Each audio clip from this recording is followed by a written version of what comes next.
Hey guys, welcome back to the Time Bomb channel. Of course, with myself, the Bombardier, and we've got a double unboxing today. At least that was the plan. I picked up these two in the last AliExpress, so that would have been August 21. But in fact, this is a redux of the video that I made last night. I was looking at one of these two watches again last night after I'd done that video, and then I was stewing on it and woke up this morning and thinking to myself, no, one of these is going back. So it kind of forced me to redo the video a little bit, but to essentially make the video more accurate. I wanted to paint a clearer picture of the two watches, or specifically one of them. So yeah, I'll shut up there. Let's flip the camera and get eyes on with the watches. Okay, so camera fixed so that we can focus on the watches and not look at my pretty face. So as I say, the two watches today, Pagani, the brand very well known. I've featured several of the watches on the channel before, so I'm going to put that one to one side and focus on the Guanqin, as this is the newer one for me. If we look here on the website from AliExpress is where I got mine from the Trendy Watch store. These, as you can see, like that clone of that famous Longines. I paid around £67 because I had a couple of vouchers. But if you look a little closer, you can see that they're trying to market these things at $499. Again, so Invicta pricing strategy on steroids. And please, please, please, guys, do not pay $500 for these watches under any circumstances. So let's crack the box open and have a look. So what have we got inside? So we've got some general blurb, and there is our watch for today. So as I mentioned before, so I'd already done the video, so I'd kind of like some of the stickers have come off, etc. But the key aspects for me and why I'm redoing this is that there's so many aspects on this particular watch that differ drastically from the stock photo, what the information that was presented from what I bought. So rather than just that faffing around, I thought we'll just sort of throw up the comparative. So I'm going to bring the watch over here, and on the right hand side I'll put up the stock photo, and you can then look at some of the specific differences. Now let's kick off with the first one for me. So if we look over here, sorry, the camera's picking up my finger, I'll come the other way. So we look over here, on the crown guards, you can see that they're highly polished, whereas on the image on the website you can see that they are highly matte. So that's the first thing. Second thing, I'm going to put up a close-up shot there, because if you look closer you can see there's like a bubble in the steel. Now I don't know if that's indicative of a coating being applied to the steel or whether that's just simply bad molding.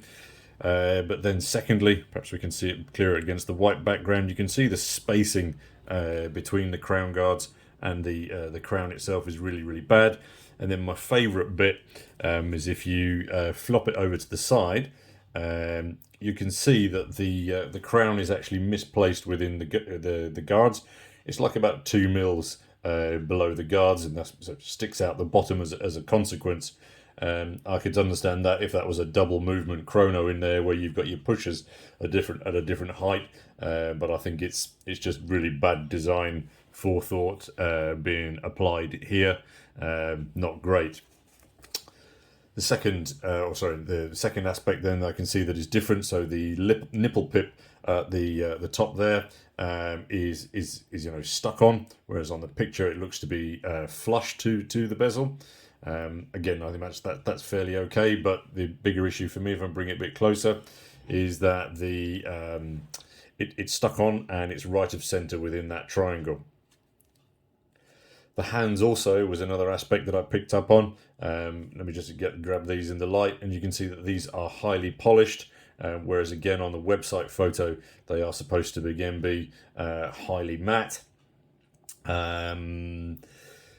It's supposed to have sapphire up top. Now I did finally break down and order a new zapper, so that will be coming within the next couple of days.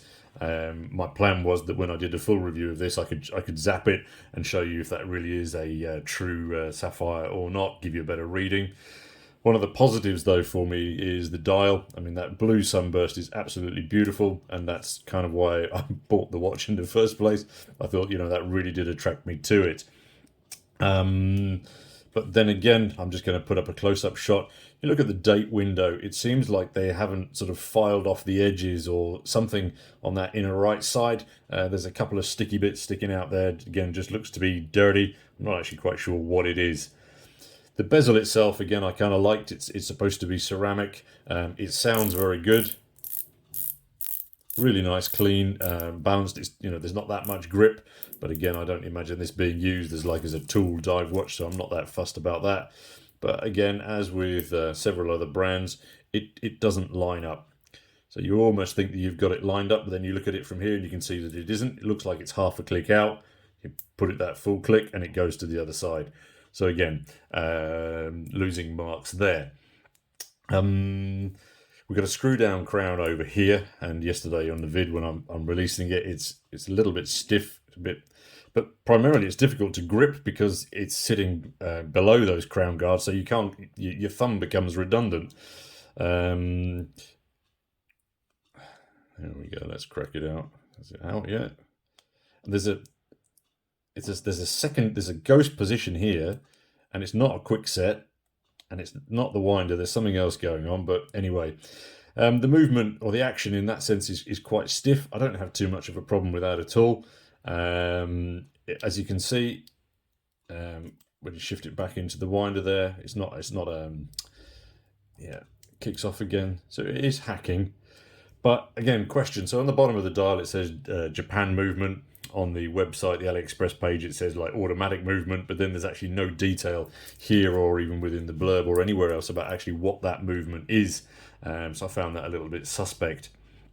I'll tell you what I'm going to do then. I'm going to pause there because I've still got my buddy's time grapher. So I'm just going to stop the video, set the grapher up and just throw it on so we can have a quick look at it. Okay, so got him on the time grapher here. It's been on there for a couple of minutes just to give it a chance to settle down. And quite interesting reading. Like the beat error has stayed at 0.0 throughout. The amplitude has varied just a little bit. But as you can see, it seems to be, that rotor seems to be moving pretty smoothly.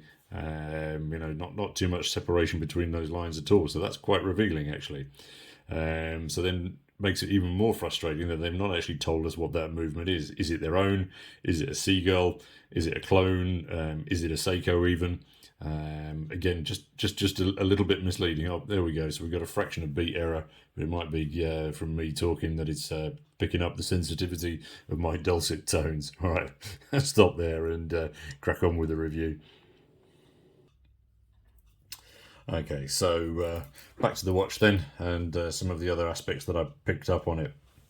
So I've not run through the specs. You can pick them up on AliExpress if you're that interested in going ahead and buying a watch. Things that I wanted to draw your attention to. So obviously quite useful. They've got female end links there, but then the issue is the finishing, and I've got some close-ups there of the ends of those links. Really poorly finished, and that's not gunk sitting on there. I've tried to clean it off. It's just badly finished in that sense.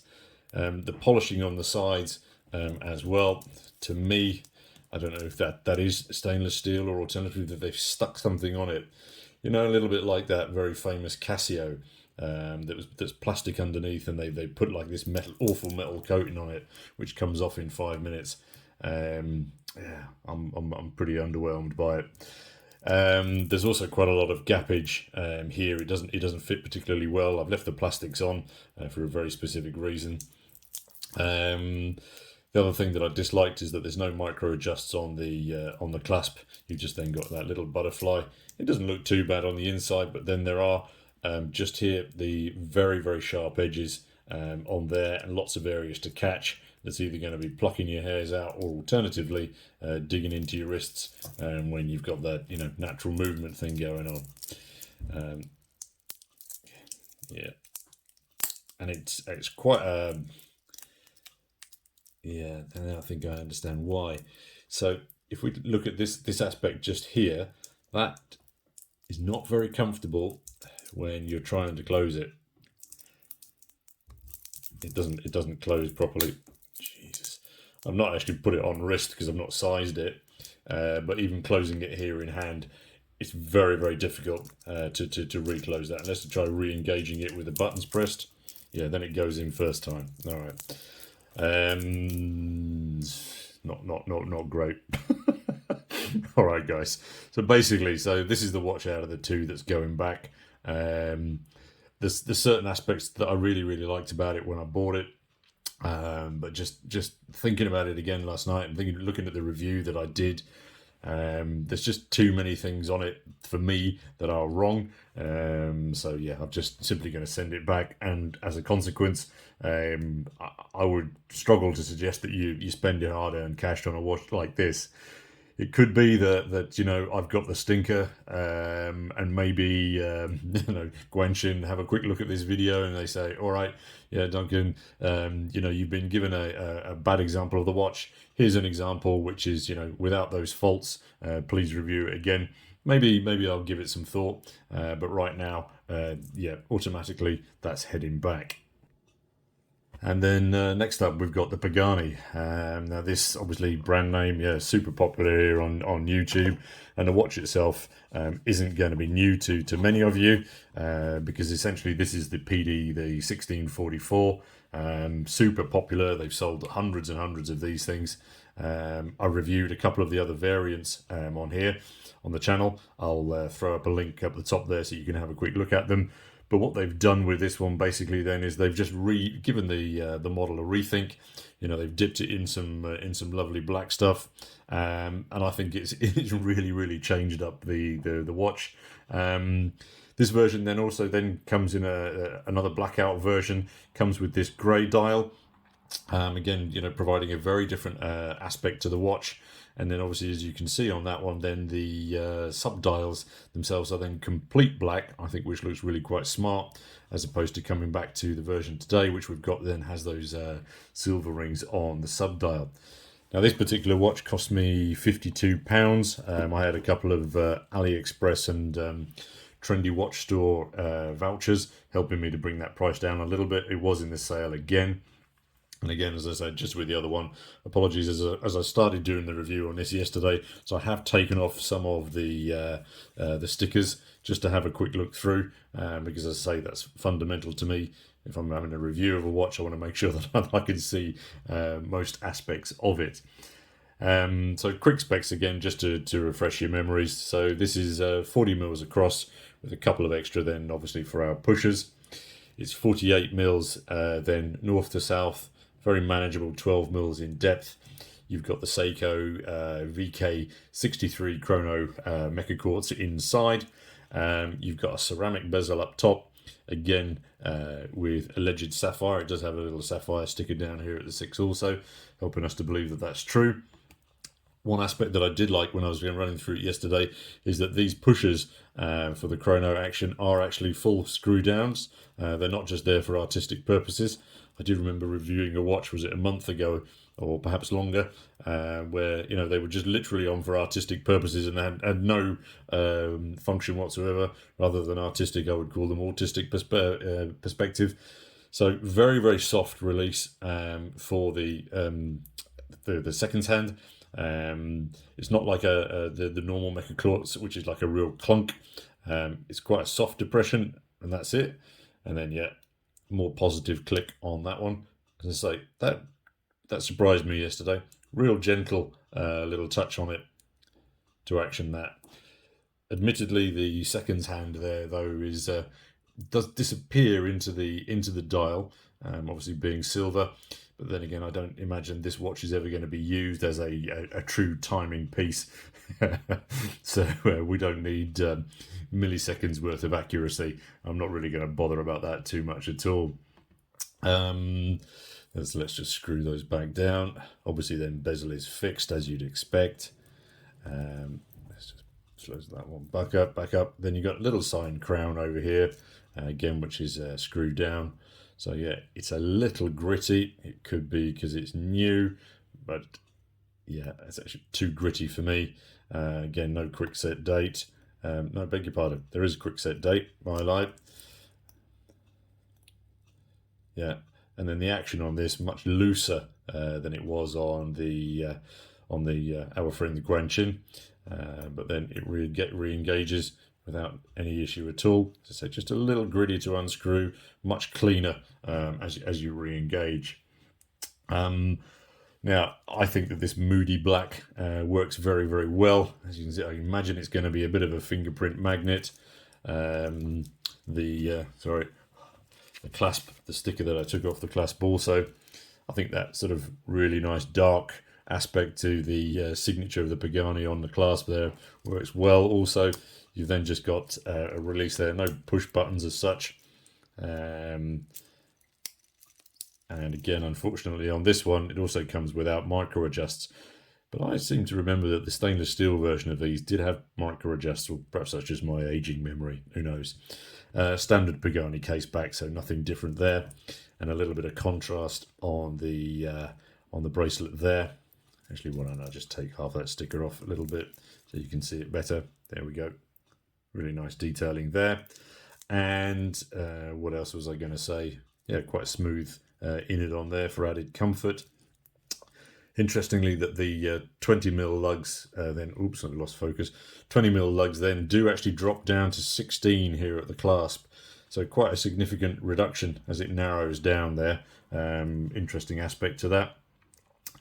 But basically, where's it gone? Between these two, if you've got 60, 70 quid to spare and you're interested in a new watch, I would say plump for a Pagani. They're a tried and tested model, brand. Many people have them. Many people are very happy with them. This one was a new one for me, the Guanqin. I was quite excited because it was very different to anything that I own, but severe QC issues. I accept that, yeah, maybe I've got the stinker and that maybe, you know, they could send me another one which doesn't have these issues. But, you know, on first thought, I was really, really struggled to suggest that you part with your hard-earned cash for that one. I suppose the only negative that I would pull up on this one is that because of the way that they've left the rehort on this black, you do sort of almost get like this spectacle corner of the, you know, the edge of your spectacles where you can sort of see you've got like some double vision just going through there where the crystal sits in. I think if they lightened up that rehort, make it like a shadow grey, then you would perhaps lose that sort of, you know, Coke bottle bottom effect that's created by the sapphire as it sits in the top there. But other than that, as I say, an evening dress watch, pretty cool and quite different to. And I think the thing that I liked about it was how it sort of, you know, gave that that very famous 1644 from Pagani, this chrono that they've had on the market for a long time now, just gives it like as I say, a very positive refresh. All right, guys, that's just me, in my opinion. What are your thoughts? Look forward to your comments as always down below. And of course, until next time, this is your host, Bombardier, signing off. Cheers, guys.